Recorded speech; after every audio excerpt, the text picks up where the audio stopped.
hearings are set to begin next month.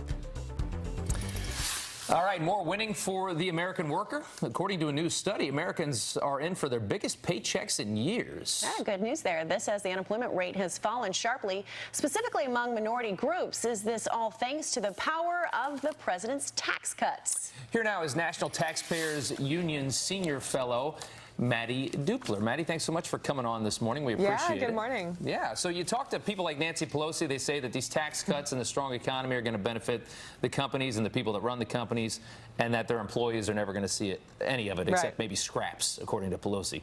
What do you see here?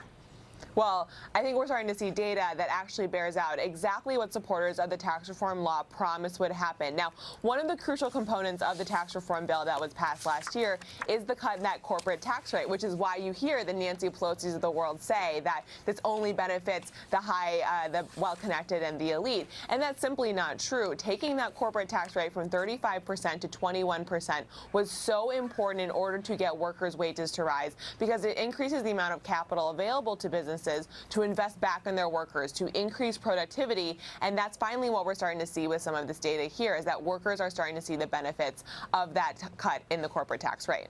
If I'm sitting at home, I'm thinking, okay, great, what does this actually mean for me? 2018 General Industry Salary Budget Survey says 3.1% pay increase to the average U.S. worker in 2019, compared to 3% in 2018 and 4.6% average pay increase to top performers in 2018. Anything helps, and that's not bad. That's exactly right. And listen, I like to think about tax reform phasing in three different ways. The first was that first month of this year when we saw businesses start to offer bonuses and increased compensation because of the tax reform law. Now, that was just a one-time bonus for workers, but obviously it benefited millions of workers in this country. Secondly, there was a change in the withholding table, so people's paychecks started to get bigger. And now, thirdly, we're starting to see some of the economics, some of those fundamentals change in response to changes in the tax law. Making the United States a competitive place to do business again is good for business, but it's even better for workers. Yeah, and I think there's another big part of this is that as it gets more competitive to find good employees, because the unemployment rate continues to go down, companies are then, I mean, and we're living in a capitalistic society, companies are forced to pay more, because if you want to have somebody good, that good employee now has a lot of options. Right, and that really drives up the wages in a much better way.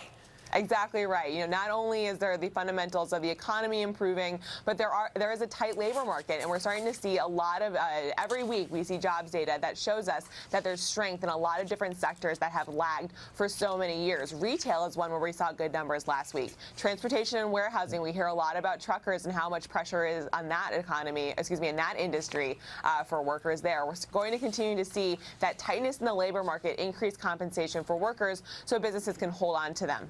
Yeah, I talk to my friends and they say, I've got job offers coming in from all these different places. Suddenly they have the leverage. They can say, oh, you want me? Give me another 20 grand. Which is so good to hear, finally. Yeah, it's huge. All right. Thank you so much, Mattie. Yeah, thank you. It's about 10 minutes to the top of the hour.